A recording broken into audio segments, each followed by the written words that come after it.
are 4 things not to keep private. Number 1, abuse in the family or relationships. It's common to have disagreements with your partner, friends, and family. Maybe you're annoyed that they don't help around the house enough. But sometimes when your relationship problems go far beyond chores and minor disputes, it's important to tell someone. As mentioned by Shagun Marya, an Australian psychotherapist, abuse can be a taboo subject, making it very difficult to openly discuss it. You may feel guilty, ashamed, confused, or afraid that people will judge you or won't take you seriously. For these reasons, you may feel like you just can't open up, and then you suffer in silence. But by keeping silent, you may be giving your abuser even more power over you. When you talk about it, you shift that power back to you, and you allow others to help you with your struggle. Sybil Kuman, a licensed professional counselor in Colorado, suggests that you find someone who you feel is trustworthy enough for you to share your story with. And if you don't feel like people in your life could help you with your situation, you should definitely seek help from professionals whose job it is to help victims of abuse stand back on their feet. Number 2, depression or other mental health problems. Even though psychology and mental health is now more accessible than ever before, it's still underestimated, not understood, and stigmatized. For these reasons, when you're feeling down, you may just put on a happy mask and pretend you're okay. This is commonly called bottling up your emotions, and it can be extremely damaging for your mental and physical health. According to clinical psychologist Victoria Tarrant, suppressing your emotions, whether it's anger, sadness, grief, or frustration, can lead to physical stress on your body. It can affect blood pressure, memory, and self-esteem. So talking about your problems with someone you trust not only helps you get all those negative emotions out of your system, but it can also help fight the stigma that surrounds the topic of mental health. By sharing your experiences, you can show others that they're not alone.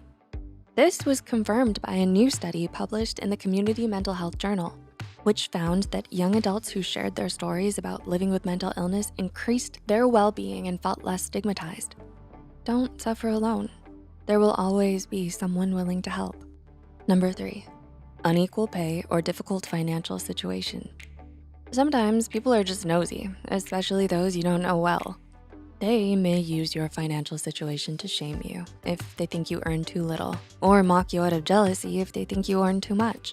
With those people, it's best to just let them know that your money is none of their business.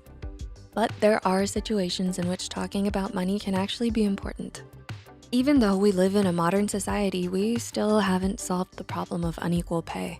For example, recent data from the Bureau of Labor Statistics in 2020 suggest that women earn significantly less than men, even for the same job. On top of that, managers sometimes take advantage of inexperienced workers and may offer you less than what you should be getting. If you suspect you're earning less than you should, talking about money with your coworkers could help you figure out what you should be paid and allow you to stand up for your rights. Just make sure you trust them enough so they don't badmouth you in front of your boss. Similarly, if you're struggling financially, it may be good to share your struggles with someone you're close with. It may be embarrassing and difficult to talk about, but if you're struggling so much that you can barely afford food or basic hygiene, your friends would surely be happy to help you out. They may even be able to lend you a few bucks for necessities or help pay for your grocery trip, or maybe even introduce you to job opportunities. And number 4, your goals and future plans. Some studies suggest that if you share your goals and dreams with others, you might be less likely to chase them. That might sometimes be true for instances where you're not really 100% sure if that's what you want to pursue. But when it comes to something you're really passionate about, sharing those goals with others could ensure you get the help, connection, and support you need to get on the path to success. But when sharing those dreams, pay attention to who you're telling your plans to. A recent 2020 study published in the Journal of Applied Psychology states that you can have greater goal commitment and performance if you tell your goal to someone you believe has higher status than you, or if you truly value that person's opinion. Howard Klein, lead author of that study and professor of management and human resources at The Ohio State University, explains, you wanna be dedicated and unwilling to give up on your goal, which is more likely when you share that goal with someone you look up to. So, when talking about your goals, make sure you share them with someone you respect.